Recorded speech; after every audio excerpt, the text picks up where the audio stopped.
In the waning years of the 19th century, America's wealthiest families constructed palaces of marble and gilt that stretched along Fifth Avenue like monuments to permanence itself.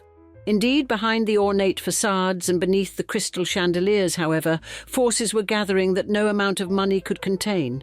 Marriage among the industrial elite had become less about affection than about merging fortunes, consolidating power, and establishing dynasties that would endure for generations.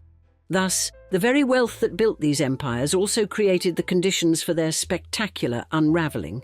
Divorce, once unthinkable among respectable society, became the weapon through which discarded wives, rebellious heirs, and scorned partners fought back against the suffocating expectations of American aristocracy.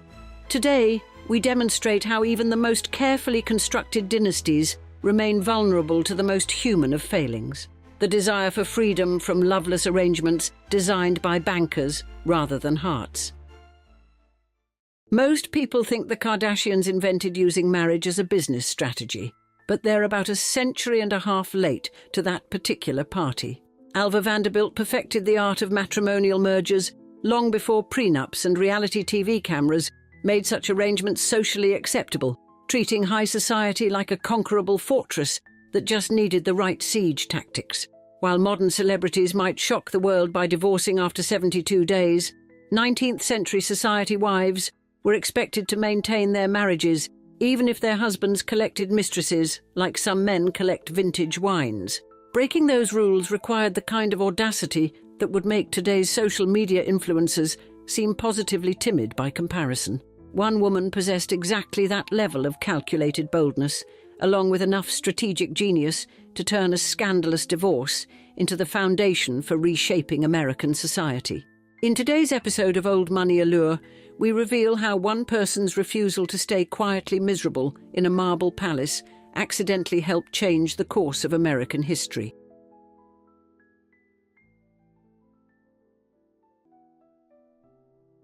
If the Gilded Age had casting directors, they couldn't have picked a more perfect villain-heroine than Alva Erskine Smith. Born January 17, 1853 in Mobile, Alabama, to a cotton merchant whose Civil War losses would have made Gone with the Wind look like a minor inconvenience, Alva possessed the ambition of a military general and the social radar of a heat-seeking missile. The Vanderbilts, meanwhile, were America's wealthiest social rejects. Their new money railroad fortune, a jaw-dropping $94 million at the time, might as well have been Confederate currency at Mrs. Astor's legendary balls. The old guard Knickerbockers saw them as glorified train conductors, their bank accounts having the unfortunate aroma of coal and commerce rather than generations of inherited wealth. Enter William Kissam Vanderbilt, born December 12, 1849, a man whose temperament was as mild as his bank account was robust. Contemporaries described him as friendly, cultured, and even-tempered, which in the cutthroat world of Gilded Age marriages made him the perfect cash cow for an ambitious bride. Their 1875 wedding merged Alva's steel-trap social intelligence with William's bottomless bank account, a corporate merger disguised as a marriage. They produced 3 children, Consuelo, William Kissam, and Harold Sterling, while maintaining what modern therapists would diplomatically call irreconcilable differences. Historical accounts paint Alva as strong-willed, arrogant, ill-tempered, opinionated, liberated, and tyrannical. She reportedly dismissed her husband as a weak non-entity and called marriage legalized prostitution, sentiments rarely found in Victorian valentines. William, for his part, seemed content to fund his wife's social campaigns while spending as much time as possible aboard his yachts in the Mediterranean. When William Henry Vanderbilt died in 1885, leaving his son $65 million, roughly equivalent to Jeff Bezos finding loose change under his sofa cushions, Alva unleashed her master plan for social domination, her opening salvo, a French chateau-style mansion on Fifth Avenue, so ostentatious it made Versailles look like a starter home. But the pièce de résistance in Alva's social warfare came on March 26, 1883, when she hosted a costume ball so lavish that its $250,000 price tag would make even modern Met Gala attendees clutch their pearls. The guest list was meticulously engineered with one target in mind: forcing Caroline Astor, New York's reigning social queen, to acknowledge the Vanderbilt's existence or doom her daughter to missing the event of the decade. Mrs. Astor capitulated, leaving her calling card at the Vanderbilt mansion, the 19th century equivalent of being accepted into Harvard. Every newspaper in New York covered the triumph, and Alva's position as a social force was secured. She followed this victory by helping found the Metropolitan Opera as a direct challenge to the exclusive Academy of Music, which had excluded nouveau riche families like the Vanderbilts. Her crowning architectural achievement was Newport's Marble House, completed in 1892 at a cost that would make modern billionaires flinch, $11 million, with $7 million spent on marble alone. Designed as a temple to the arts, locals more accurately saw it as a temple to the almighty dollar.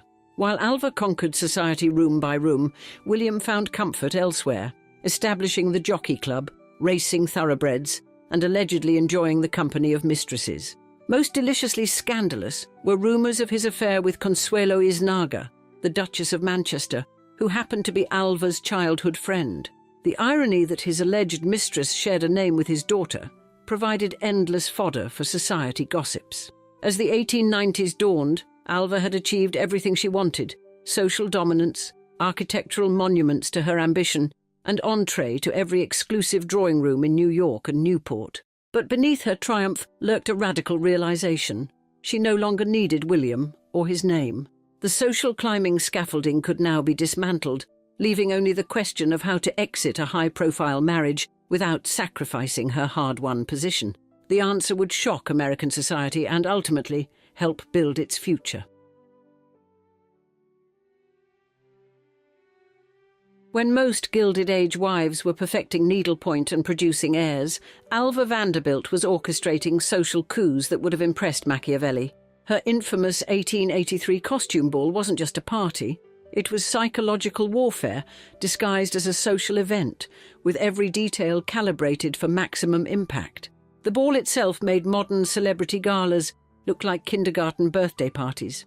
1,200 guests arrived in costumes costing small fortunes. Mrs. Cornelius Vanderbilt II came dressed as an electric light bulb, complete with working battery, while Alva herself appeared as a Venetian Renaissance princess.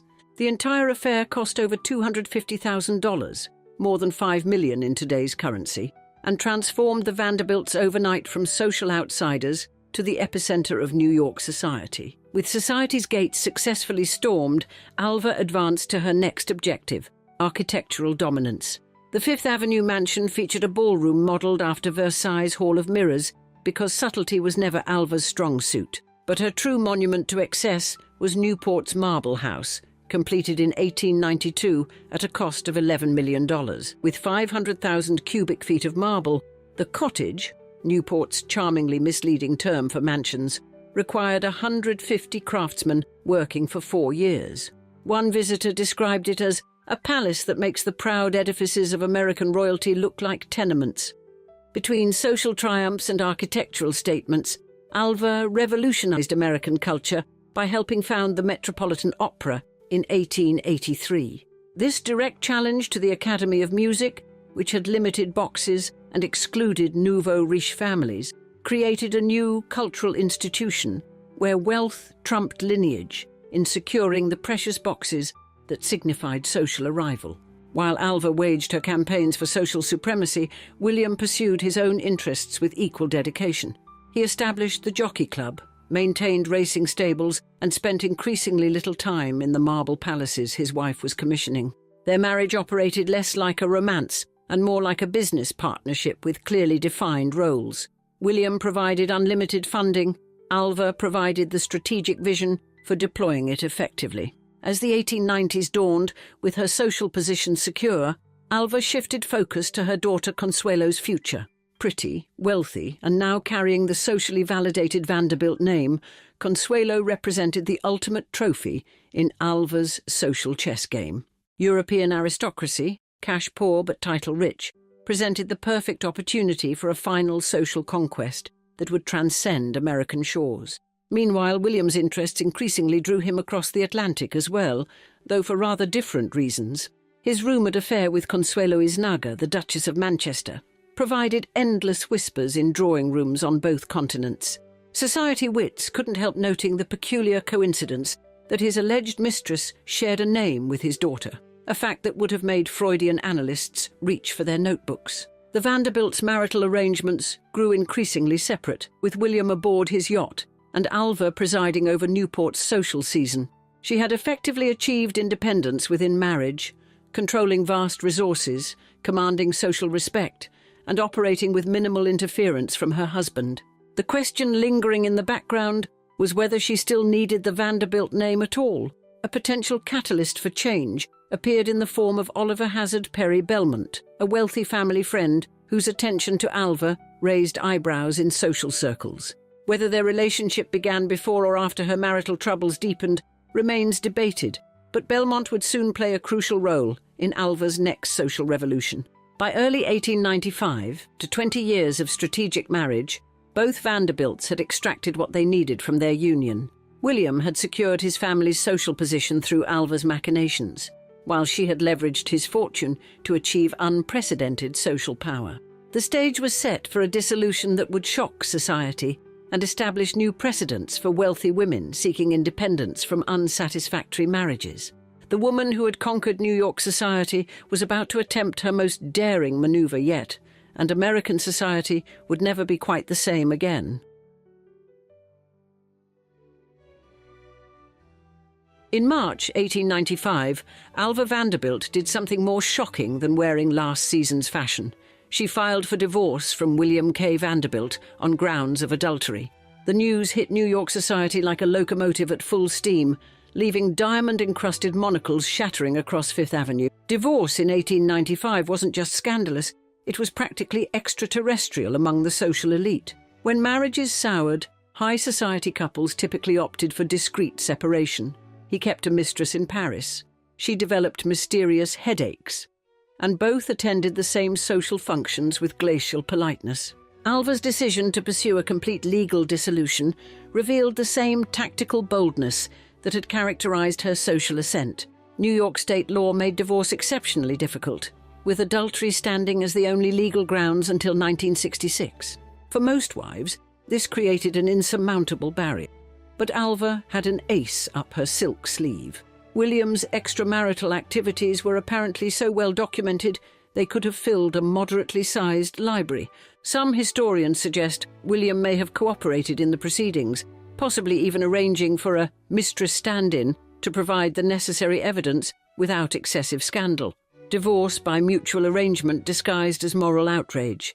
The legal team operated with the secrecy of a military operation. Alva's lawyer later boasted about keeping court records sealed, noting with satisfaction that journalists were indignant not to be able to get any of the particulars, and that there has been no filth in sight. The whole thing has been kept profoundly secret. In an era when the penny press turned divorce trials into public entertainment, this discretion was both unusual and strategic. The financial settlement rewrote the rules for high society divorces. Alva secured an estimated $10 million, a sum that would make modern prenuptial lawyers weep with joy, along with custody of their 3 children and several properties, including Marble House. This unprecedented arrangement demonstrated both the vastness of the Vanderbilt fortune and Alva's extraordinary negotiating position. The social consequences were swift and severe. Society women cut Alva at church, pretending not to see her with a thoroughness that would make modern ghosting seem amateur. Invitations vanished, doors closed, and the social world she had conquered through decades of careful maneuvering seemed to crumble overnight. Yet unlike most divorced women who faced permanent social exile, Alva had prepared her counterattack. With vast wealth, multiple properties, and most importantly, a strategic brilliance that had already conquered society once, she was uniquely positioned for a comeback. Her position was strengthened by 2 crucial factors. She had initiated the divorce rather than suffering the humiliation of abandonment, and the grounds were William's infidelity rather than any moral failing of her own. Even while navigating social rehabilitation, Alva orchestrated another triumph: the marriage of her daughter Consuelo to Charles Spencer Churchill, the 9th Duke of Marlborough. Scheduled for November 1895, just 8 months after her divorce, this transatlantic alliance represented the ultimate social achievement, merging American industrial wealth with European aristocratic lineage. The arrangement had just one significant flaw. Consuelo had absolutely no desire to marry the Duke. She had fallen for Winthrop Rutherford, a young American man, but Alva would not be denied her aristocratic son-in-law. According to historical accounts, she effectively imprisoned her daughter, threatened to shoot Rutherford, and claimed she would die of a heart attack if Consuelo refused to marry the Duke. Maternal manipulation that would make modern therapists fill entire journals. This created a situation dripping with irony. Alva, recently divorced and socially ostracized, was orchestrating one of the Gilded Age's most prestigious marriages. William reportedly spent $10 million on the arrangement, essentially matching Alva's divorce settlement. The Duke, for his part, made no pretense about his motivation, openly seeking Consuelo's substantial dowry to renovate his ancestral home, Blenheim Palace. While arranging her daughter's unwanted marriage, Alva was cultivating a relationship that would soon provide her social redemption. Her connection to Oliver Hazard Perry Belmont, whether it began before or after her divorce, was evolving beyond friendship. As New York society was still reeling from the divorce scandal, Alva was preparing yet another social grenade that would explode convention and complete her remarkable comeback. The woman who had rewritten society's rules was about to prove that even divorce couldn't stop her social dominance, and in doing so, would create a template for wealthy women's independence that would help reshape American society.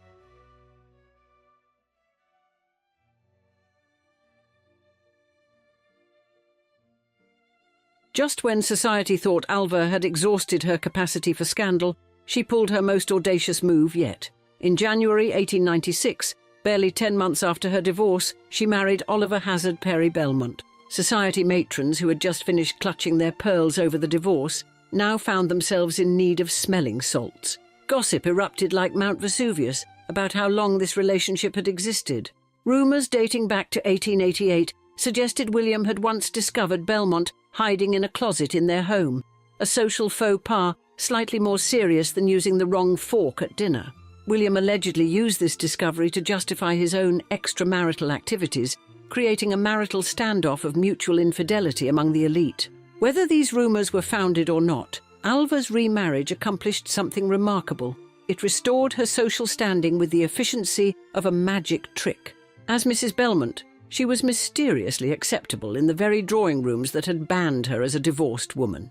She became mistress of Belcourt Castle, Belmont's enormous Newport mansion, giving her 2 palatial Newport residences within strolling distance, a real estate portfolio that would make modern billionaires envious. For Alva, the restoration was complete, but for Consuelo, married life was proving less than fairy tale perfect.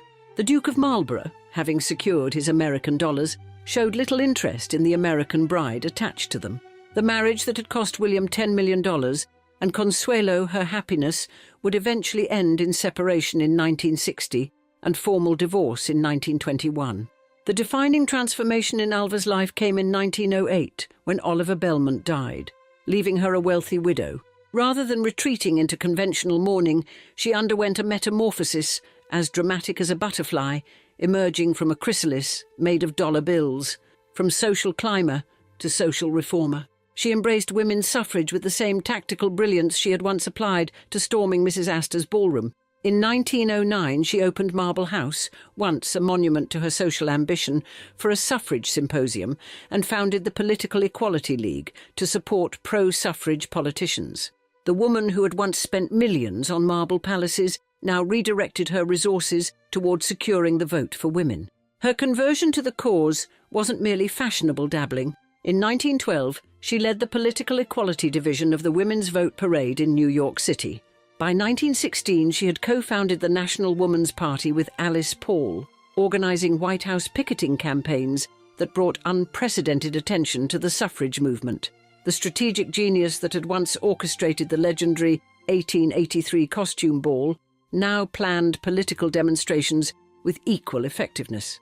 Just as she had forced Mrs. Astor to acknowledge her by hosting an irresistible event, she now pressured politicians through carefully orchestrated campaigns. She served as the National Woman's Party's president until 1933 and purchased its headquarters in Washington, D.C., now preserved as the Belmont Paul Women's Equality National Monument. Alva's wealth, derived from both her Vanderbilt divorce settlement and Belmont inheritance, made her the primary financial engine behind the militant wing of the suffrage movement. The The financial independence her divorce had secured enabled her to fund controversial tactics without fear of economic reprisal. In January 1917, she organised the first White House picketing campaign, resulting in numerous arrests that generated valuable publicity for the cause. While Alva reinvented herself as a suffragist, William retreated to France, built a chateau in Normandy, established a horse racing stable near Deauville, and remarried Anne Harriman in 1903. He died in 1920, leaving a legacy primarily connected to his wealth and racing interests rather than social or political impact. Alva's remarkable transformation from Gilded Age social climber to pioneering suffragist contributed significantly to the passage of the 19th Amendment in 1920, and she continued advocating for women's equality until her death in Paris in 1933. Her scandalous divorce, once seen as social suicide, ultimately provided the independence and resources that enabled her most significant contributions to American society. The woman who had once built marble monuments to social ambition ultimately helped build something far more lasting, a more equal America. You're holding a newspaper from 1895 with the headline blaring, "It will cost her $160,000 to wed the imported French count." It sounds steep until you realise that was just the wedding. The real price? $10 million and 11 years of systematic humiliation. You're reading about Anna Gould, a woman so rich she could afford the most expensive romantic mistake in American history, and so plain that newspapers joked she was especially beautiful when seen through her dowry. Her husband would use her fortune to build a replica of Versailles in Paris, all while carrying on affairs with both men and women, scandals so outrageous they shocked even sophisticated European society, proving that some imports come with hidden costs that never stop accumulating. This tale of transatlantic marriage gone wrong reveals how even America's greatest fortunes could be wrecked by a single charming European with exquisite taste and slippery morals.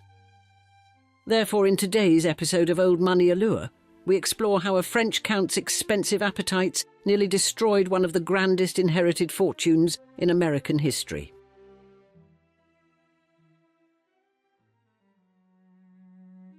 Anna Gould was living proof that in the Gilded Age, being spectacularly ugly didn't matter if you were spectacularly rich, and she was both in equal measure. Born on June 5, 1875, Anna was the daughter of J. Gould, one of America's most notorious robber barons, who was widely considered the most hated man in late 19th century America. J. Gould had built his $70 million fortune through methods that would make modern corporate villains blush, bribing legislators, manipulating railroad stocks, attempting to corner the gold market, and triggering financial panics that ruined countless investors. When he died in 1892, Anna inherited a staggering $15 million trust fund that provided her with an annual income of $500,000, making her one of the richest women in America despite being universally acknowledged as one of the least attractive. Contemporary observers were brutally honest about Anna's appearance, describing her as short, sallow, self-obsessed, and possessing what one account delicately called a simian face and a sullen disposition. American playwright Natalie Clifford Barney was even more savage, calling Anna the most unwashed and dirty-looking creature I ever laid eyes on, which was quite an insult coming from someone in the theatre world. The French press, with their unmatched talent for cutting wit, famously quipped that Anna was especially beautiful when seen through her dowry, a line that perfectly captured how everyone viewed this walking dollar sign. Raised in the luxury that only robber baron money could provide, Anna developed her father's strong sense of self and complete indifference to public opinion, traits that would serve her well in the battles ahead. But Anna's physical shortcomings were about to become irrelevant when she encountered the most dangerous type of European aristocrat, a devastatingly handsome, completely broke French count with expensive taste and flexible morals. Enter Paul Ernest Boniface de Castellane, known as Bonnie, a penniless but gorgeous French nobleman who could trace his lineage back to the 11th century and his debts back to last week. Born in 1867, Bonnie was everything Anna wasn't: breathtakingly handsome, effortlessly charming, and possessed of the kind of impeccable taste that could make spending other people's money look like high art. He was also desperately poor, his ancient family's wealth having long since evaporated, leaving him with nothing but his title, his looks, and an absolutely ruthless determination to marry rich. Boney arrived in New York in 1894 with a singular mission that he didn't bother hiding: to bag himself an heiress through what he conducted like a military campaign, disguised as a romantic courtship. Anna and Bonnie met in 1894 at a Paris social event, hosted by Fanny Reed, a friend of the Gould family, where Anna was supposed to be safely engaged to financier Oliver Harriman. But Anna, then 19, was immediately captivated by Bonnie's charm and noble title, abandoning her practical engagement for the promise of European aristocracy. Boney, 28 and calculating, saw Anna's fortune as the answer to his financial woes and conducted his pursuit with the efficiency of a businessman closing a deal. The French Count was refreshingly transparent about his fortune-hunting intentions, treating his courtship of Anna like a business transaction where love was optional, but money was absolutely essential. His strategy was brilliant in its simplicity: convince the plainest, richest woman in America that a European title was worth any price, including financial ruin. The 1895 wedding on March 14th was a media sensation, held at the Manhattan home of Anna's brother George J. Gould I, with newspapers proclaiming headlines like, "It will cost her $160,000 to wed the imported French Count." What Anna didn't realize was that the real cost would prove infinitely more devastating than anyone imagined.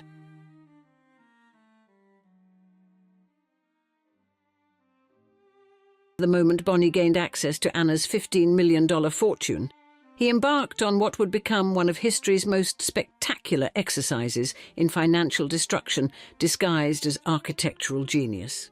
The cultural clash was immediate and devastating. Anna's puritanical American upbringing collided head-on with Boney's libertine French sensibilities, creating tensions that would define their entire relationship. In 1896, just 1 year after their wedding, Boney purchased 2.5 acres at the corner of Avenue Foch and Avenue de Malakoff in Paris and announced his intention to build a palace that would surpass Versailles itself. The Palais Rose, as it would become known, was Boney's love letter to French royal excess, a pink marble monument to his own ego that would take 7 years to complete and cost Anna most of her inheritance.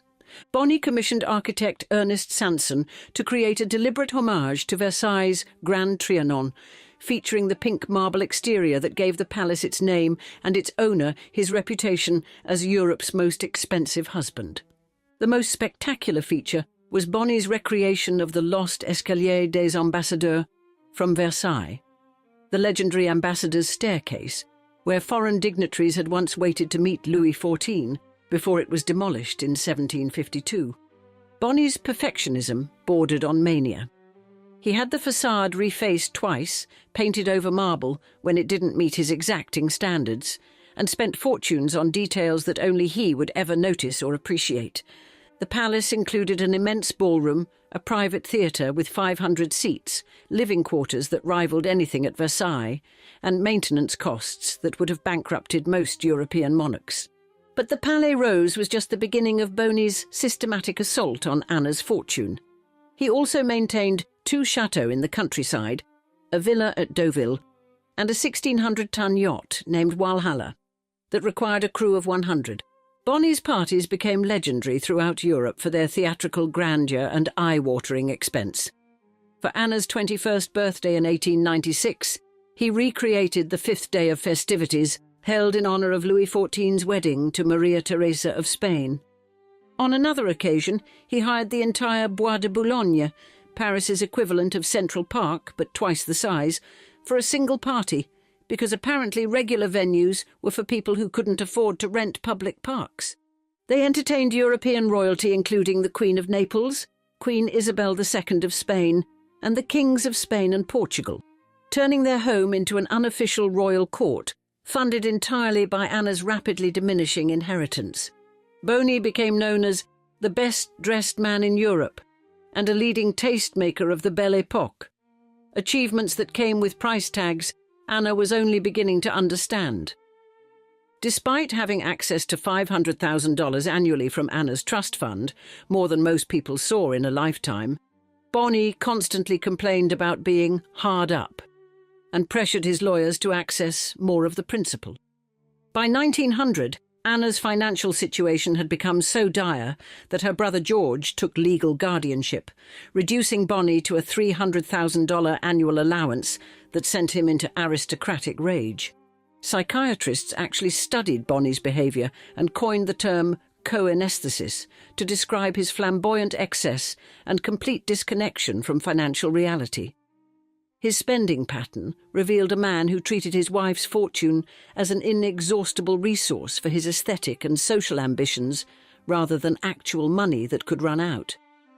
But Bonnie's expensive tastes weren't limited to architecture and entertainment. His personal life was equally extravagant and infinitely more scandalous.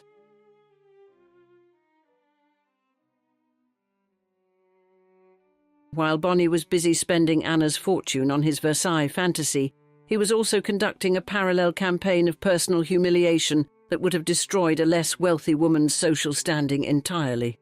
Bonnie's sexuality was an open secret in Parisian society, where his relationships with both men and women provided endless entertainment for sophisticated circles that thrived on scandal and gossip. Marcel Proust, who was Bonnie's close friend, immortalized him as the character Robert de Saint-Loup in Search of Lost Time, a bisexual aristocrat who embodied the decadence and complex sexuality of the Belle Époque elite. This literary connection provided fascinating insight into how Bonnie's unconventional personal life was understood within the sophisticated but judgmental world of Parisian high society, where being bisexual was acceptable as long as you were discreet and stylish about it. But Bonnie was neither discreet nor particularly concerned about Anna's feelings, conducting his affairs with the same casual entitlement he applied to spending her money on architectural fantasies. He found it amusing to describe their bedroom as an expiatory chapel when giving tours of their home, treating their intimate life as a source of entertainment for guests who were probably already gossiping about his extramarital activities. Anna had to endure not only the financial hemorrhaging of her inheritance, but also the public humiliation of being married to a man who treated their marriage as performance art rather than a genuine relationship. During their marriage, they had 5 children together. Marie-Louise, born in 1896, who died in infancy, Boniface, born in 1897, Georges, born in 1897, and Jason, born in 1902. The scale of Bonnie's spending was breathtaking, even by Gilded Age standards. Over the course of their marriage, he spent approximately $10 million of Anna's inheritance, equivalent to roughly $300 million in today's currency. This represented 2/3 of her total inheritance, a staggering sum that funded not just their lifestyle, but Bonnie's obsessive art collecting, architectural projects, and what appeared to be a personal mission to single-handedly support the luxury goods industry of Europe. Within just 5 years of marriage, they had burned through approximately $7.7 million of her fortune, forcing Anna to live off rapidly diminishing principal rather than investment income. Anna's tolerance for her husband's excesses reached its breaking point through a series of increasingly humiliating incidents that revealed just how completely Bonnie had come to take her wealth for granted. The final straw came in 1906, when Anna returned home to find the electricity cut off. Bonnie had failed to pay the bills despite their enormous wealth, apparently because he considered utility payments beneath his aristocratic attention. This wasn't just financial irresponsibility, it was a level of contempt for basic household management that revealed how completely disconnected Bonnie had become from any form of practical reality. On January 20th, 1906, after 11 years of marriage and watching her inheritance evaporate, Anna finally reached her limit and filed for divorce, citing Bonnie's infidelity and financial recklessness. She immediately cut off Bonnie's access to her funds, threw him out of their homes, and sent his clothes, which were described as his only remaining fortune, to his parents, like baggage being returned after a failed vacation. The divorce proceedings revealed the full extent of the financial devastation. Bonnie had managed to spend nearly 70% of Anna's inheritance in just 11 years. But Anna's revenge was just beginning, and she was about to deliver a blow to Bonnie's aristocratic pride that would prove even more devastating than cutting off his allowance.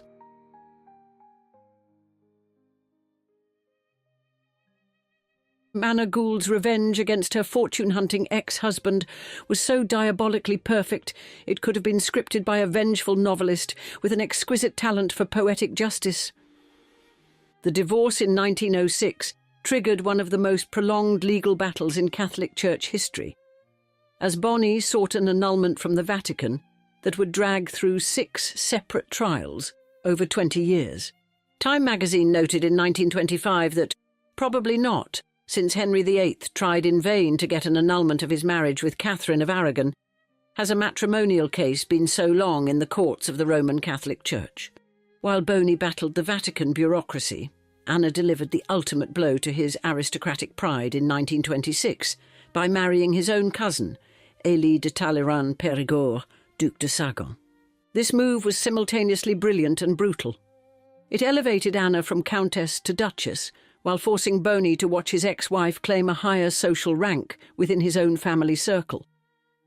The Duke, son of the famous dandy Bosson de Talleyrand-Périgord, provided Anna with everything Boney had failed to deliver: a stable marriage, genuine affection, and most importantly, a husband who didn't treat her fortune like his personal shopping budget. Unlike the theatrical disaster of her first union, Anna's second marriage proved genuinely successful, lasting until the Duke's death in 1937 and producing 2 children: Howard de Talleyrand, Prince of Sagan, and Hélène Violette de Talleyrand. Tragically, Howard committed suicide in 1929, adding personal sorrow to Anna's complex later life, while Hélène carried on the family legacy. Meanwhile, Boney found himself in the unprecedented position of being a penniless French aristocrat who actually had to work for a living. A situation so unusual it practically required anthropological study. With characteristic wit and self-awareness, Boney reinvented himself as an antiques dealer and published his memoirs under the perfectly ironic title, The Art of Being Poor. His exceptional eye for art and antiques became his salvation, as he established himself as a dealer, specializing in advising American millionaires on their collections, essentially monetizing the same aesthetic sense that had bankrupted his ex-wife.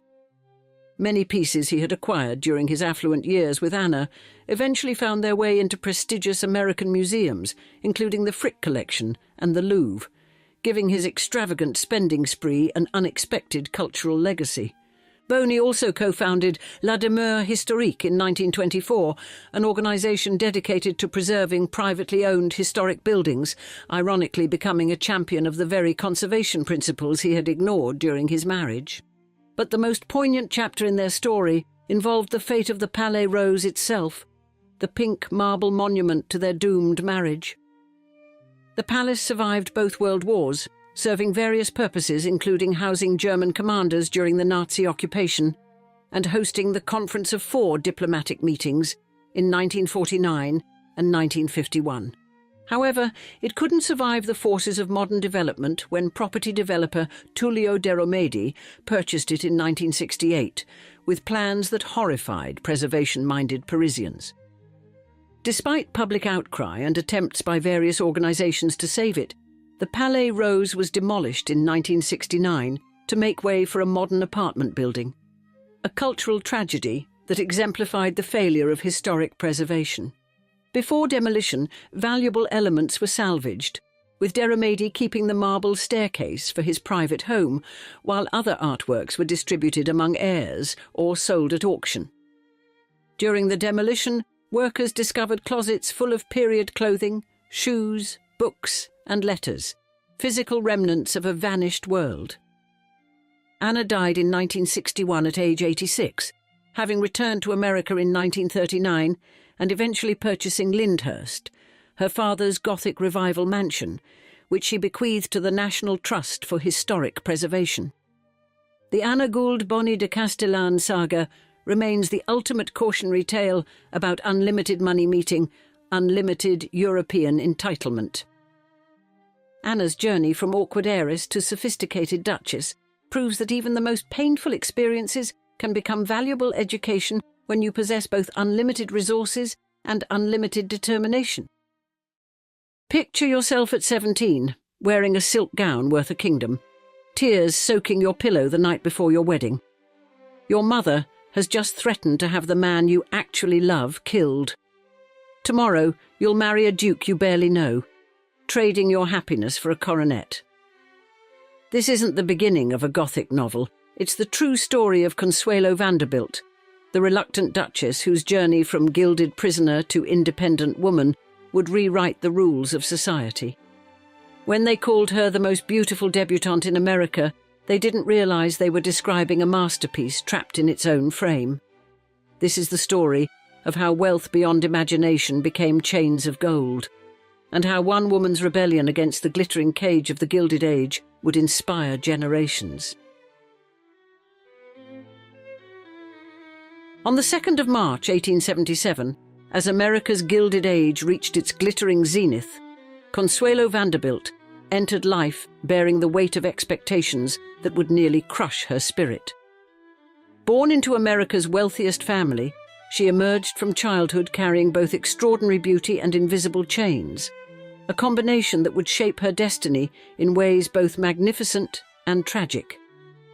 Alva Vanderbilt, her mother, wielded ambition like a weapon, carving out the family's place in society with the same ruthless determination that her husband William Kissam Vanderbilt used to expand their railroad empire. Young Consuelo, blessed with a swan-like neck, luminous eyes, and an ethereal grace that turned heads wherever she went, became her mother's masterpiece in making. Every breath, every gesture, every word was sculpted according to Alva's exacting standards.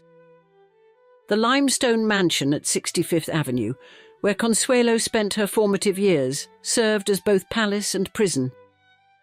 Within its opulent walls, she endured a rigorous education that went far beyond the typical finishing school curriculum. Alva's iron will shaped every aspect of her daughter's upbringing, from deportment to discourse, moulding her into the perfect vessel for the family's social aspirations. The physical and emotional demands of this grooming paled in comparison to the psychological conditioning that accompanied it, constant reminders that the Vanderbilt name carried obligations that superseded personal happiness. As Consuelo grew, her mother's plans crystallized with frightening precision. Alva had not invested years of careful cultivation merely to see her daughter marry into American society. No, she had grander ambitions.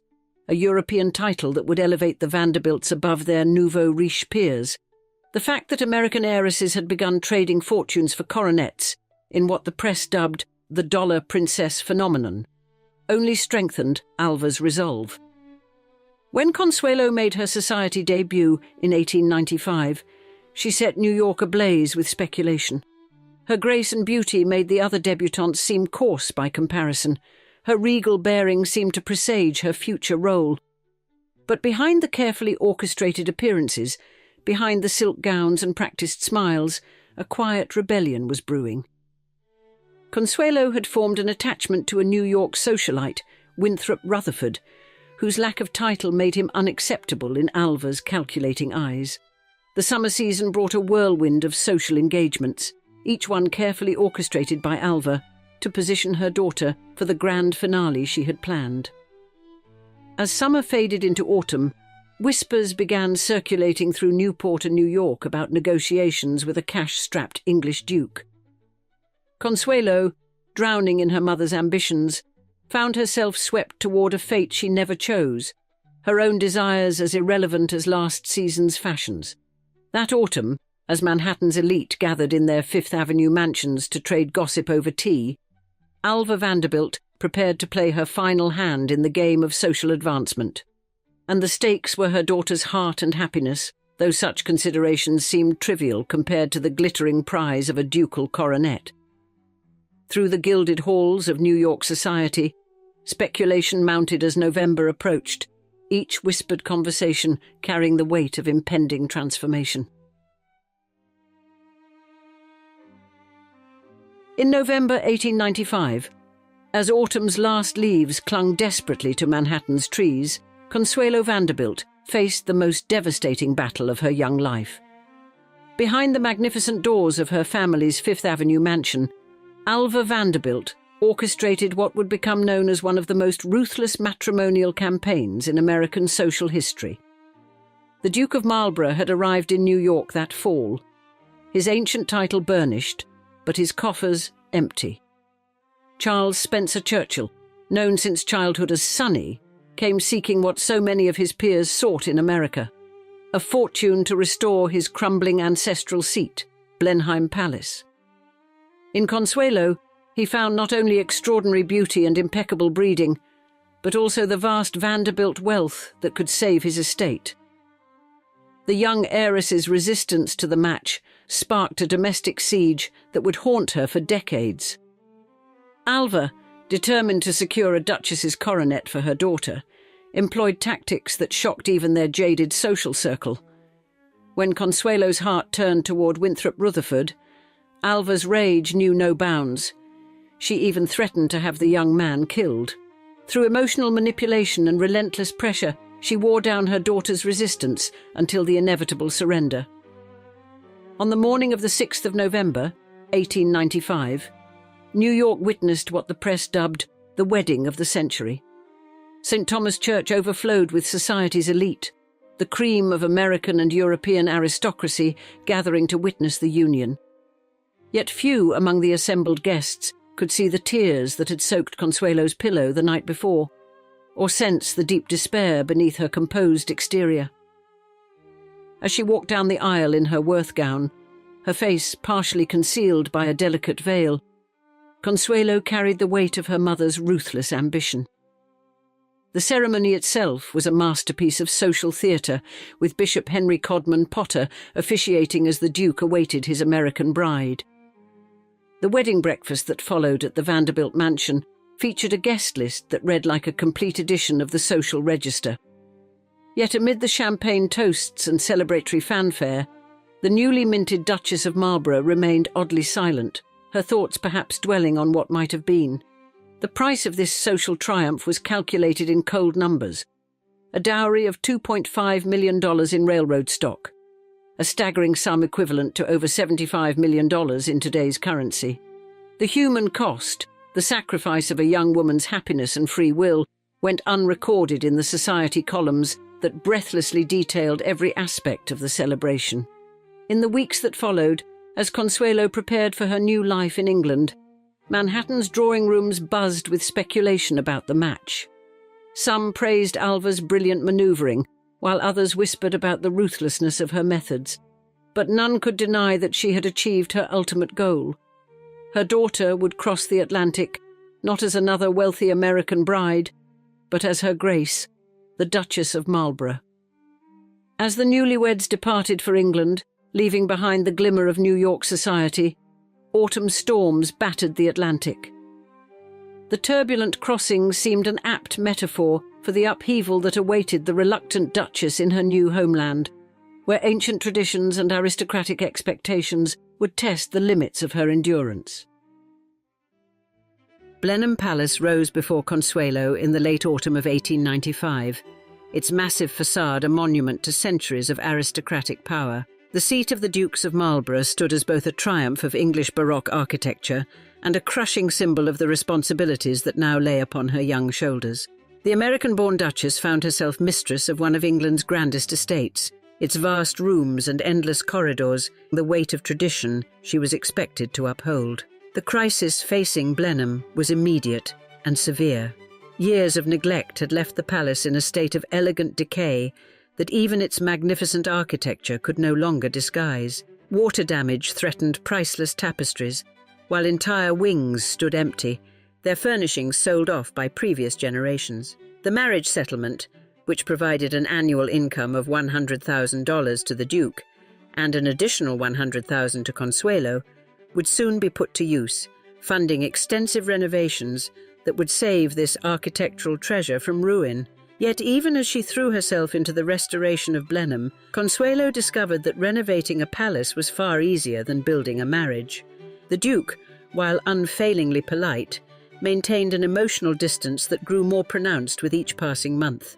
Their union, founded on mutual duty rather than affection, settled into a pattern of elaborate courtesy that masked profound loneliness on both sides. Motherhood arrived with mechanical precision, as demanded by duty. The birth of their first son, John Albert Edward William Spencer Churchill, in 18 fulfilled the primary obligation of a duchess, providing an heir to the dukedom. A second son, Lord Ivor Spencer Churchill, followed in 1898, completing the expected heir and spare. The children brought moments of joy to Consuelo's life, but they could not fill the emotional void at the heart of her marriage. The young duchess found her true calling in the role of social reformer. She threw herself into philanthropic works with an energy that surprised and sometimes scandalized traditional aristocratic circles. Under her direction, Blenheim became a centre for progressive social initiatives. She established programs for the estate's workers and their families, including housing improvements and educational opportunities. Her work with London's poor, particularly unwed mothers and their children, revealed a compassion that transcended class boundaries. In English society, Consuelo's beauty and natural grace made her a sensation. The American Duchess brought a fresh vitality to the often staid world of the British aristocracy, her presence at social functions drawing attention and admiration. Yet beneath the surface, success lay a growing awareness that she had traded one gilded cage for another. The Duke, meanwhile, pursued his own interests and companionship elsewhere. Their public appearances together became increasingly formal affairs, choreographed to maintain the appearance of marital harmony while masking the reality of their estrangement. The palace that had once seemed like a fairy tale setting began to feel more like an elaborate stage set for a performance neither of them believed in anymore. As the new century dawned, bringing with it winds of social change, Consuelo began to question the bargain that had brought her to Blenheim. The price of her title, her freedom, her happiness, her very sense of self seemed increasingly steep. The restoration of Blenheim was progressing, but the woman who had helped save it was quietly crumbling behind her perfect Duchess facade. In 1906, the facade finally began to crack, and the comfortable fiction of the Marlboroughs' marriage could no longer withstand the pressure of their mutual unhappiness. The Duchess, who had once been America's most celebrated bride, was about to scandalize society once again, this time by choosing her own path. The Marlboroughs' separation in 1906 marked the end of what society had once heralded as the perfect union of old world nobility and new world wealth. For Consuelo, now 29, the decision to separate marked the beginning of a profound personal transformation, though the legal bonds would take many more years to fully dissolve. In the aftermath of the separation, Consuelo emerged from the shadows of her imposed role to discover her own voice. No longer bound by the strict protocols of her position as Duchess of Marlborough, she threw herself into causes that reflected her true passions. Her work with the Women's Municipal Party in London revealed a keen political mind that had long been masked by her social duties. The suffragette movement found in her an eloquent advocate, her own experience of powerlessness lending authenticity to her support for women's rights. The years following the separation saw Consuelo flourish in unexpected ways. She established herself as a formidable public speaker, addressing crowds on social reform and women's suffrage. Her philanthropic work expanded, focusing particularly on improving conditions for women and children in London's most deprived areas. The woman who had once been valued primarily for her beauty and wealth proved herself a capable organiser and passionate advocate for social change. When World War I erupted in 1914, Consuelo channeled her organisational skills into vital war relief efforts. As chair of the Economic Relief Committee for the American Women's War Relief Fund, she worked tirelessly to aid those affected by the conflict. Her efforts during these years earned recognition from both the British government and international relief organisations, establishing her as a leader in humanitarian causes. Throughout these years, she maintained a dignified silence about her marriage, even as society buzzed with speculation. The Duke had his own life now, and Consuelo found herself increasingly drawn to a different future. In Jacques Balsan, a French pioneer of balloon and airplane aviation, she discovered the possibility of a love based on mutual respect and shared interests, rather than social obligation. The long path to divorce finally concluded in 1921. The legal dissolution of her marriage to the Duke of Marlborough marked not just the end of a union, but the beginning of Consuelo's true independence. The Duke would later petition for an annulment from the Anglican Church, with Consuelo's consent, a process that would reach its conclusion in 1926. The annulment would validate what she had known all along, that her consent to the marriage had never been freely given. The years between separation and divorce had transformed the once dutiful Duchess into a woman of substance and independence. Her beauty, which had once been her primary currency in society's marriage market, was now merely one aspect of a complex and accomplished personality. The skills she had developed as a young Duchess were now directed toward meaningful, charitable initiatives, while her experience of arranged marriage made her a powerful voice for women's autonomy. As the post-war world emerged from the ashes of conflict, Consuelo stood ready to embrace a new chapter in her life. The woman who had once walked down the aisle of St. Thomas Church in tears now faced her future with clear-eyed determination. The price of her freedom had been high, but its value was beyond measure. In 1921, at the age of 44, Consuelo Vanderbilt began her second act. Her marriage to Jacques Balsan marked not just a new union, but the triumph of personal choice over social obligation. Unlike the theatrical spectacle of her first wedding, this ceremony celebrated a genuine connection between two people who had chosen each other freely. The contrast could not have been more profound. Where the young Duchess had once walked down the aisle in tears, Consuelo Balsan now moved forward with quiet joy. The years with Jacques proved transformative. Their shared life between France and America allowed Consuelo to bridge the two worlds that had shaped her existence. At their French estate, Château Saint-Georges Motel, she created the kind of home that Blenheim, for all its grandeur, had never been.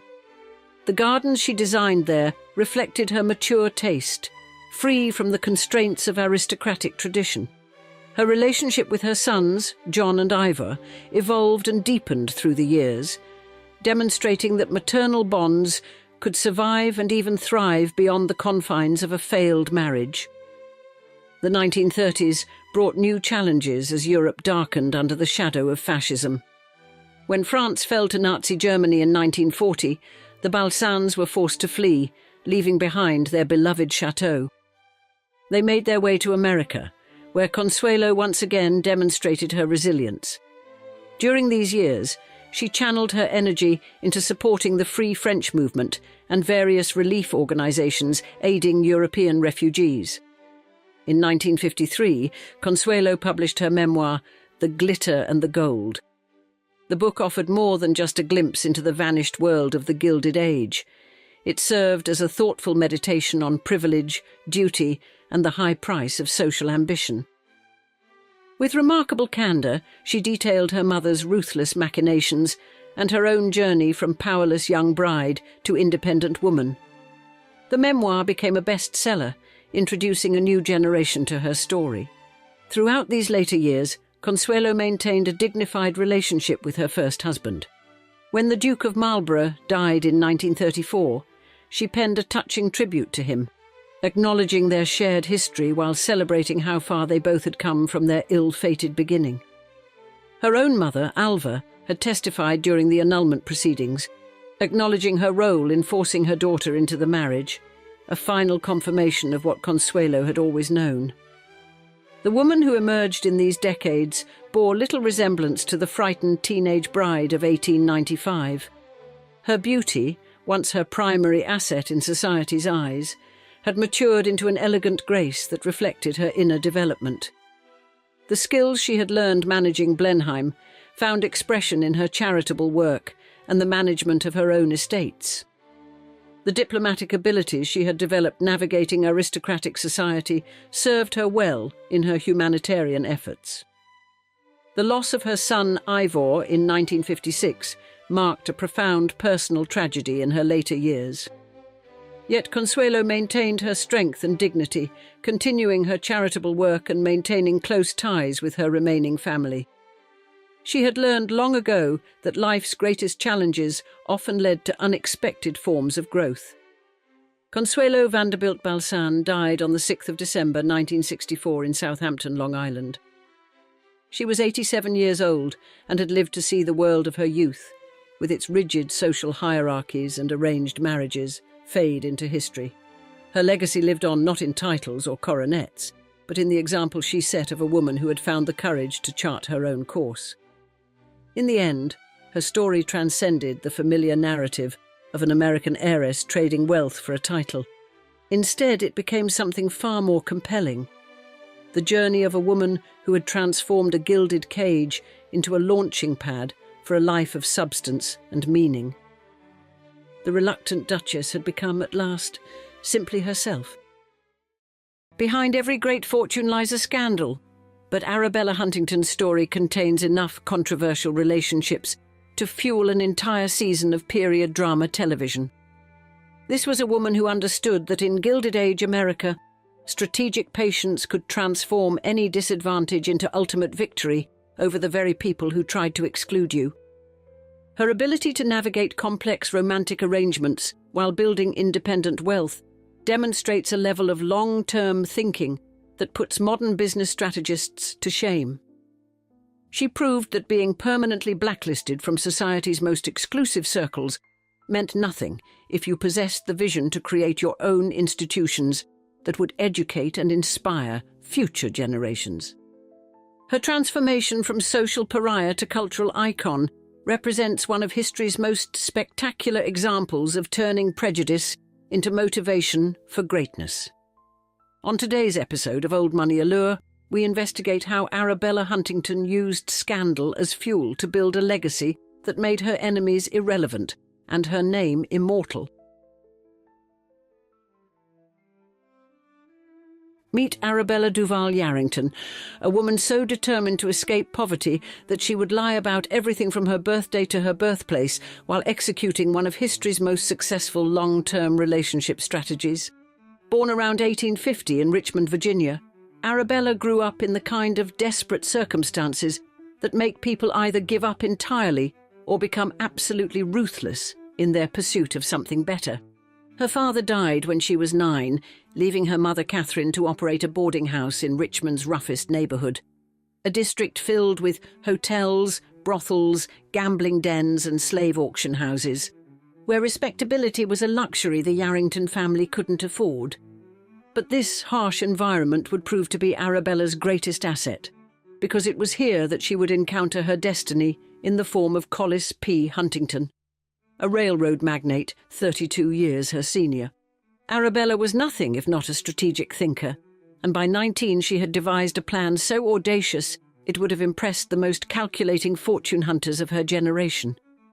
In 1869, she entered into what appeared to be a marriage with John Archer Worsham, a gambling parlour operator who offered her the perfect cover for what she was really planning. The marriage was actually an elaborate deception designed to give Arabella respectability while allowing her to maintain her relationship with Collis Huntington, because Worsham was already married to another woman named Annette back in Richmond.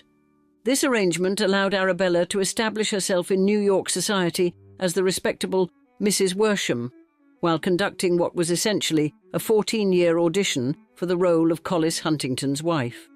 In 1870, Arabella gave birth to a son named Archer Milton Worsham, whose paternity would become one of the Gilded Age's most carefully guarded secrets.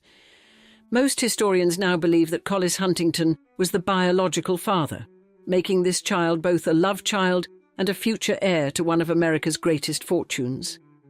Conveniently, John Worsham died shortly after Archer's birth, though in reality he simply returned to Richmond and his legal wife, leaving Arabella free to claim widowhood and continue her relationship with Huntington. Arabella spent the next 14 years living as Collis Huntington's mistress, while he remained married to his first wife, Elizabeth, demonstrating a level of patience and strategic thinking that would have impressed military generals. During this period, she wasn't just sitting around waiting. She was actively building her own fortune through shrewd real estate investments that put her in direct competition with titans like William H. Vanderbilt and John D. Rockefeller. In 1877, she purchased property in New York that she later sold to John D. Rockefeller himself, proving that she could play the robber baron game just as effectively as the men who had invented it. She also began developing her passion for art collecting, filling her West 54th Street house with progressive French landscapes and aesthetic movement furnishings that would establish her reputation as a woman of sophisticated taste. But Arabella's most valuable investment was in her relationship with Collis Huntington, and she was about to discover that 14 years of perfect mistresshood would pay dividends beyond her wildest dreams. For 14 years, Arabella lived as Collis Huntington's mistress in what was essentially the world's longest and most expensive job interview for the position of railroad tycoon's wife. The arrangement was an open secret in New York society, yet Arabella found herself consistently excluded from elite circles dominated by families like the Astors and Vanderbilts, who considered her scandalous past utterly unforgivable. Society gatekeeper Ward McAllister was approached with a $9,000 bribe from Collis to provide introductions for Arabella, but when Collis balked at paying the full amount, McAllister leaked damaging gossip that ensured their permanent exile from New York's grandest ballrooms. Despite this social ostracism, Arabella used her time productively, demonstrating remarkable business acumen while Collis showered her with extravagant gifts, including a rope of 119 blue diamonds from Tiffany's. When Elizabeth Huntington finally died in 1884, Collis wasted no time in making their relationship legal, marrying Arabella in his San Francisco home, with the ceremony performed by the famous Reverend Henry Ward Beecher. Beecher received 4 $1,000 bills as his fee for the ceremony, which was either extremely generous or the going rate for legitimizing 14 years of adultery in Gilded Age America. Collis formally adopted 14-year-old Archer at the time of the marriage, a move that was widely interpreted as his tacit admission of paternity and his desire to secure the boy's inheritance rights. Even marriage couldn't overcome the stigma of Arabella's past, and despite their immense wealth and Fifth Avenue address, the couple remained permanently excluded from the inner circles of New York high society. But Arabella was building something far more valuable than social acceptance. She was positioning herself to inherit one of America's greatest fortunes, while simultaneously developing the expertise that would make her one of the most influential art collectors of her generation. She spent lavishly during her marriage to Collis, including $300,000 on pearls in 1906, more than anyone else in the Western world had ever spent on jewellery at one time. Her personal expenses were equally extravagant, with over $4,000 spent on lingerie from a single Paris shop in 1912, because apparently even underwear needed to reflect her extraordinary lifestyle. When scandal sheet publisher William D'Alton Mann tried to print details of her past in 1905, Arabella paid him $15,000 to stay silent, then fled to Europe minutes ahead of a subpoena when Mann was sued for libel. When Collis P. Huntington died on August 13, 1900, at his Adirondack camp, Arabella's 14-year investment in being the perfect mistress and 20-year investment in being the perfect wife finally paid off spectacularly. She inherited more than $50 million, equivalent to approximately $1.9 billion in today's currency, making her not just one of the wealthiest women in America, but a legitimate billionaire by modern standards. The inheritance represented 2/3 of Huntington's vast railroad and industrial fortune, with the remaining third going to his nephew, Henry E. Huntington, setting up the next chapter of Arabella's extraordinary life. Nonetheless, Arabella wasn't content to simply enjoy her newfound wealth in quiet widowhood. She was about to shock even scandal-hardened Gilded Age society by marrying the one man guaranteed to cause maximum family drama. The most outrageous romance of Arabella's scandalous life began when she set her sights on the one man who could help her consolidate the entire Huntington fortune, her late husband's own nephew. With her inheritance making her worth approximately $1.9 billion in today's currency, Arabella had achieved the kind of wealth that could buy anything except the one thing she'd always been denied: complete social acceptance. But rather than spending her golden years quietly enjoying her fortune, the 60-something billionaire was about to embark on the most controversial relationship of her already scandalous life.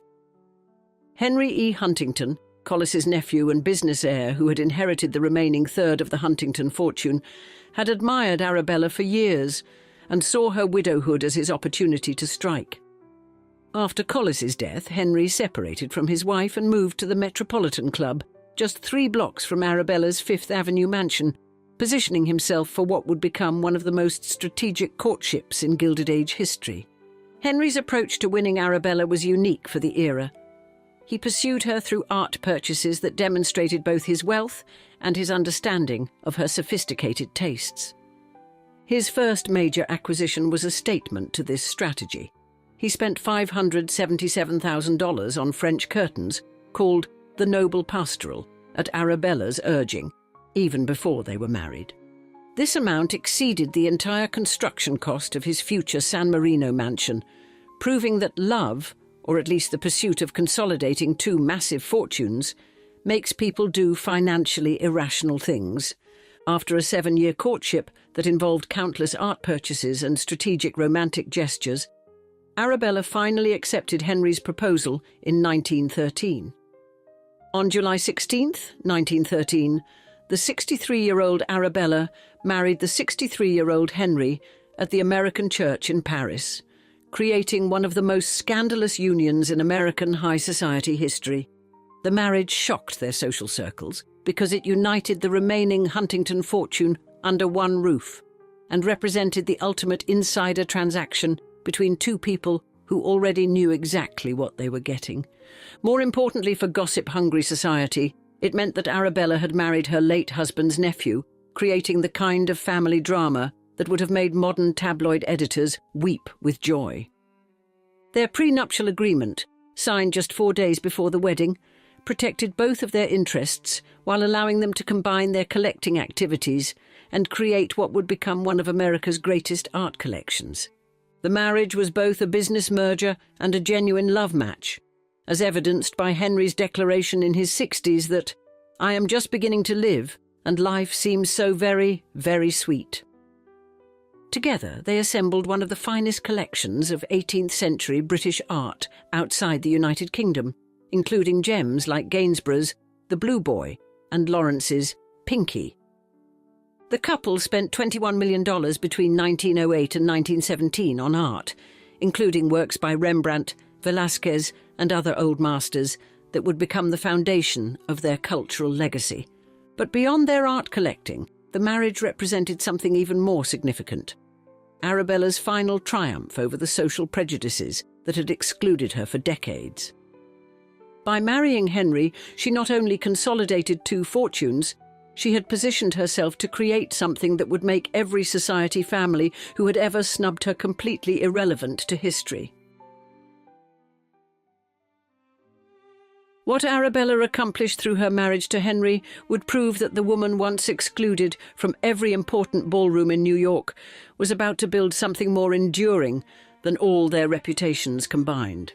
The marriage between Arabella and Henry Huntington became the foundation for creating a cultural legacy that would make their names immortal long after the society families who had scorned them were forgotten. Arabella spent her final years dividing time between New York, Paris, and California. Though she preferred the cultural sophistication of Paris and New York to the West Coast estate that Henry was developing, she limited her stays at the San Marino ranch to just 2 months per year, forcing the devoted Henry to follow her across the country and across the Atlantic to maintain their relationship. Her art collecting reached extraordinary heights during this period, including a $2.5 million acquisition from the Rodolphe Kahn collection through dealer Joseph Duveen that represented one of the largest private art purchases in American history. Beyond art, Arabella proved herself to be a forward-thinking philanthropist who supported causes that reflected her personal values and experiences as a woman who had fought her way up from poverty. She supported the women's suffrage movement by providing financial backing rather than marching herself, understanding that her money could be more effective than her personal participation in protests. She donated generously to institutions including Harvard Medical School, Hampton Institute, the American Geographical Society, and the Hispanic Society of America, which was founded by her son, Archer. Her spending habits remained spectacularly extravagant throughout her final years, including $3,112 on skincare in 1921 and $6,349 on wardrobe alterations in 1923. These amounts, equivalent to $57,000 and $116,000 respectively in today's currency, proved that even in her 70s, Arabella understood that maintaining her appearance was essential to maintaining her influence. Henry's vision for their collections was always public-minded, and even before Arabella's death, he had begun planning to transform their San Marino estate into a public institution that would educate and inspire future generations. When Arabella died on September 16, 1924, in New York City at age 72 to 74, she left behind more than just a massive fortune and incredible art collection. She had proven that a woman born into poverty in a Richmond boarding house could not only achieve extraordinary wealth, but could also create institutions that would educate and inspire people for generations. Henry died 3 years later in 1927, and both are buried in a circular white marble temple called the Temple of the Four Seasons, designed by John Russell Pope as a precursor to the Jefferson Memorial. The Huntington Library Art Collections and Botanical Gardens stands today as Arabella's most enduring legacy, housing nearly 9 million manuscripts and books, world-class art collections, and 120 acres of botanical gardens.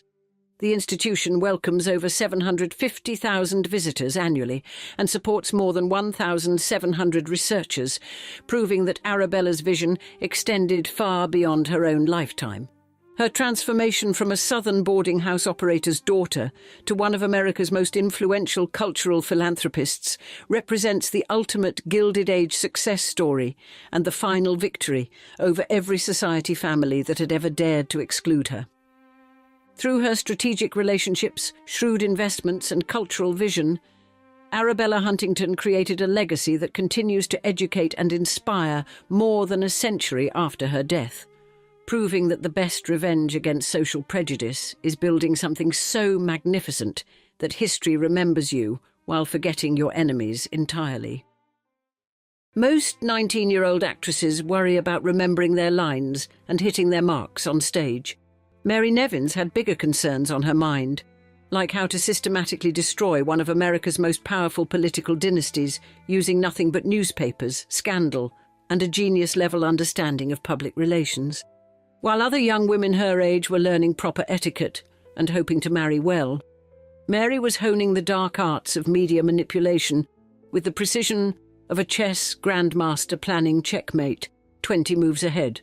The political establishment had no idea they were dealing with someone who understood that in the emerging age of mass media, a single determined individual could wield more power than entire congressional committees. Their fatal mistake was treating her like just another inconvenient young woman who could be managed, silenced, or simply ignored until she disappeared into historical obscurity. In today's episode of Old Money Allure, we uncover how America's most underestimated political operator taught the establishment that sometimes the most devastating attacks come from the people they least expect to fight back.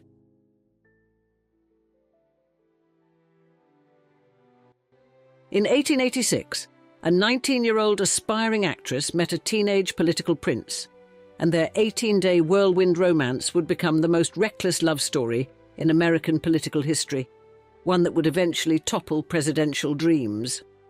Mary Nevins from Columbus, Ohio, had no idea that her whirlwind 1886 courtship with 17-year-old James G. Blaine, Jr. would become the most politically explosive love story in American history. Jamie wasn't just any rich kid with daddy issues. He was the son of James G. Blaine Sr., the charismatic, magnetic man who had dominated Republican politics as Speaker of the House, Senator, and Secretary of State. But here's the delicious irony. While his father was considered the party's most formidable presidential contender, Jamie himself was what we'd now call a complete disaster. His own father later described him with brutal honesty as the most helpless, least responsible of all his children, which, coming from a politician, was remarkably candid character assassination. Jamie had already been kicked out of multiple elite preparatory schools for an impressive array of bad behaviour, including drunkenness, petty theft, and what Victorian society delicately called dalliances. James Sr. would eventually provide an even more devastating assessment, calling his son an object of constant watchfulness to his parents, his brothers and his sisters, a source of constant anxiety, who was as readily influenced to the wrong as the right. The secret elopement sent both families into panic mode, creating the kind of scandal that makes modern celebrity meltdowns look quaint by comparison. Despite initial family horror, the American public ate up this Romeo and Juliet story with theatrical ambition meets political royalty, though Jamie's ice-cold mother Harriet never accepted her actress daughter-in-law. The marriage became tabloid gold as James Sr. campaigned for Republican candidates throughout the fall, with newspapers treating every detail of the young couple's unconventional romance like a serialized novel. What made this story even juicier was that cracks were already showing in the fairy tale facade. By 1890, Mary had grown bored with playing the dutiful political wife and shocked everyone by moving to New York City to chase her Broadway dreams. Her theatre career ambitions were scandalous enough that when she fell seriously ill with rheumatic inflammation, the entire theatrical community rallied around her with benefit performances. The February 18th, 1890, Broadway benefit became its own source of gossip and drama within New York's entertainment circles. Mary was supposed to tour with famous producer Daniel Frohman's company during the 1889 to 1890 season, but illness derailed what could have been her big break. As her marriage to the perpetually irresponsible Jamie crumbled and her acting dreams intensified, Mary began contemplating a solution that would send seismic shocks through the entire American political establishment.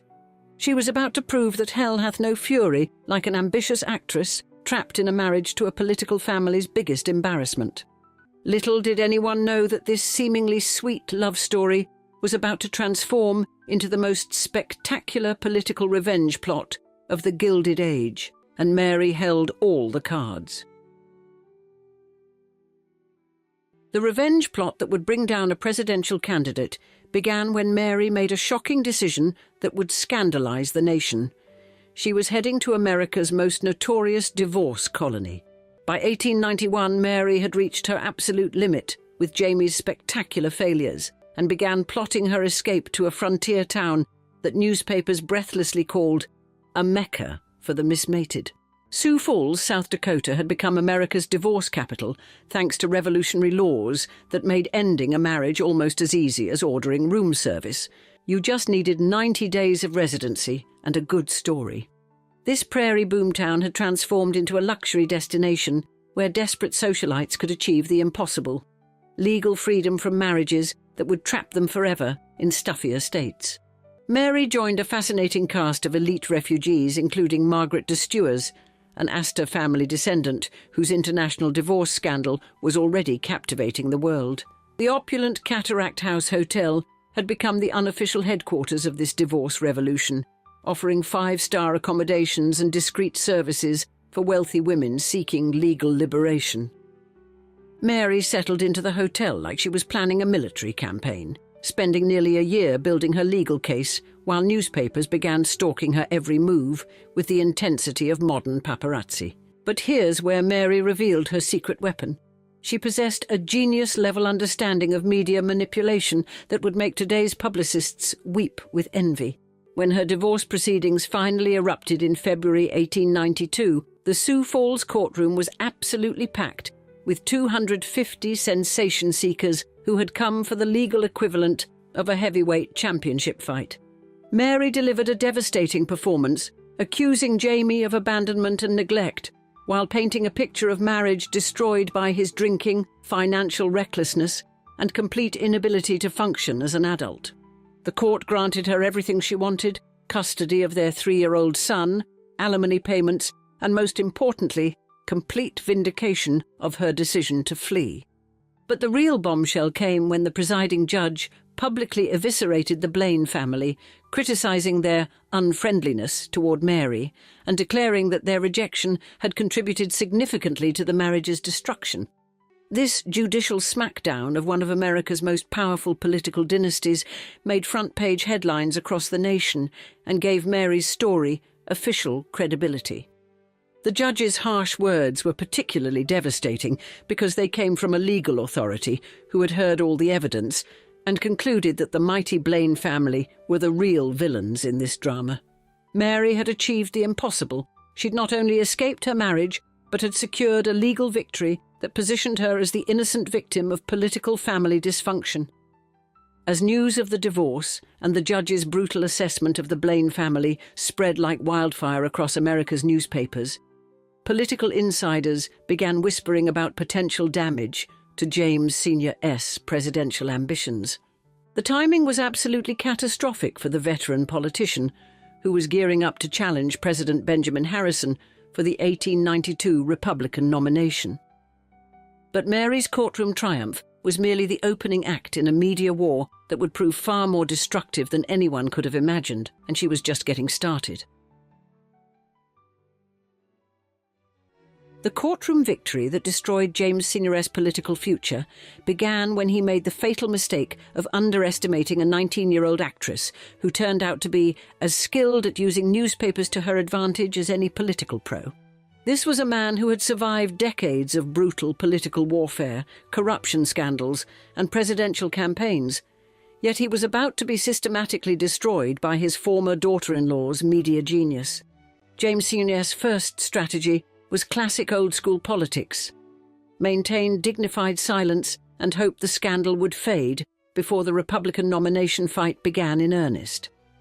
But Mary was already 3 moves ahead, launching a sophisticated media campaign that portrayed her as a wronged young mother, abandoned by a heartless political dynasty drunk on power. Her understanding of press manipulation was so advanced, it left the experienced politician scrambling to catch up, as she courted reporters and shaped coverage with the precision of a seasoned campaign strategist. By February 28, 1892, the mounting pressure forced Blaine Sr. to abandon his strategy of noble silence and launch what newspapers gleefully described as a vitriolic open letter offensive against his former daughter-in-law. His explosive public statement accused Mary of tricking Jamie into a secret marriage and painted her as a manipulative actress who had deliberately targeted his vulnerable teenage son for personal gain. This attack was a spectacular political miscalculation that backfired immediately and devastatingly, starting with the alienation of Catholic voters who were outraged by his assault on Mary's faith. Mary's counterattack on March 2, 1892, was a masterpiece of political theatre that put the powerful politician on the defensive while positioning herself as the victim of a family conspiracy. Her brilliant open letter demanded that Blaine Sr. publish the complete correspondence between her and Jamie within 10 days, or face her public release of Jamie's most embarrassing letters. The threat was devastating because everyone knew Jamie's letters would be filled with evidence of his drinking, financial disasters, and general incompetence as both husband and human being. This public chess match escalated into a full-scale media war that dominated front pages across America, with each side trying to destroy the other through increasingly personal and vicious attacks. Headlines began revealing humiliating details about Jamie being a wayward, spoiled young man with a history of drunkenness, petty theft and dalliances, who had been expelled from at least 3 prestigious preparatory schools. The press coverage exposed the Blaine family's dirty laundry, including Jamie's pathetic financial dependence on his parents and his complete failure to support his own wife and child. Mary's media strategy proved so devastatingly effective that public opinion increasingly viewed her as the clear victor in this campaign between the divorcee and the diplomat. The scandal reached nuclear levels when rumours exploded that Richard C. Kerens and 5 other Blaine supporters had secretly raised $65,000 to buy Mary's silence by purchasing her most damaging letters. Although Blaine Sr. frantically denied these bribery allegations in a June 8, 1892 letter to the New York World, the controversy continued to metastasize and destroy his reputation for integrity. The alleged bribery scheme suggested that Blaine's inner circle was so desperate to contain Mary's destruction that they were willing to pay enormous sums to silence her, making the entire family appear both corrupt and guilty. As the crucial 1892 Republican National Convention approached, political observers began questioning whether Blaine Sr. could possibly survive the public relations apocalypse that his own family dysfunction had created. But Mary's media campaign had already achieved something far more devastating than anyone realized. She had weaponized publicity itself against one of America's most powerful politicians, and the final blow was about to fall. The final destruction of James G. Blaine Sr.'s presidential ambitions came with mathematical precision on June 4, 1892, when the Republican National Convention delivered a humiliation so complete it ended decades of political dominance. Despite his legendary political skills and formidable party connections, Blaine Sr. managed only a pathetic 182 1/6 delegate votes, while President Benjamin Harrison crushed him with 535 1/6 votes on the first ballot. The divorce scandal had systematically destroyed Blaine Sr. E.C.'s most precious political commodity. His carefully cultivated image of moral authority and personal integrity that had sustained his career through multiple corruption scandals. Political insiders understood that while other factors contributed to his defeat, health problems and the lingering stench of the Mulligan Letters corruption scandal, Mary's media war had delivered the killing blow to his presidential dreams. The public feud had exposed the Blaine family's spectacular dysfunction in the most humiliating way imaginable, with newspapers across America chronicling every embarrassing detail of Jamie's failures and his father's increasingly frantic damage control attempts. Mary had proven that individual determination and media savvy could topple even the most entrenched political dynasties, demonstrating how a strategic young woman could challenge powerful institutions and win. Her refusal to be intimidated by political pressure and her sophisticated manipulation of press coverage had pioneered tactics that would become standard weapons in future political warfare. The scandal marked a turning point in American politics, showing how mass circulation newspapers could shape public opinion and destroy political careers through relentless coverage of personal scandals. Following his convention humiliation, Blaine Sr.'s political career essentially ended in disgrace, though he limped through his remaining time as Secretary of State until the Harrison administration concluded. The man who had been the Republican Party's most feared presidential contender for over a decade had been systematically destroyed by a 19-year-old actress who refused to play the role of submissive victim. Mary, meanwhile, demonstrated her remarkable resilience by quickly rebuilding her life and social standing despite the national controversy and powerful enemies she had created. She remarried with impressive speed and success, wedding doctor William Tillinghast Bull on May 30, 1893, in Manhattan, barely a year after her divorce was finalized. Her successful new marriage proved her ability to overcome scandal and social ostracism while pursuing both her acting career and comfortable upper-class lifestyle. Mary lived prosperously until her death on February 8, 1911, in Newport, Rhode Island, at age 44, having completely reinvented herself as a respectable society matron. Her victory became legendary as a symbol of the cultural revolution sweeping the Gilded Age, when traditional power structures were being challenged by new technologies, evolving social norms, and the democratization of information.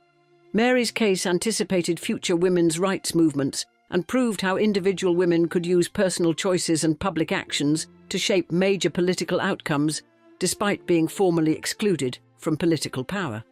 The divorce scandal ultimately demonstrated that in the emerging age of mass media and public opinion, even America's most powerful political figures were vulnerable to destruction by unexpected opponents, especially determined individuals who understood how to weaponize publicity.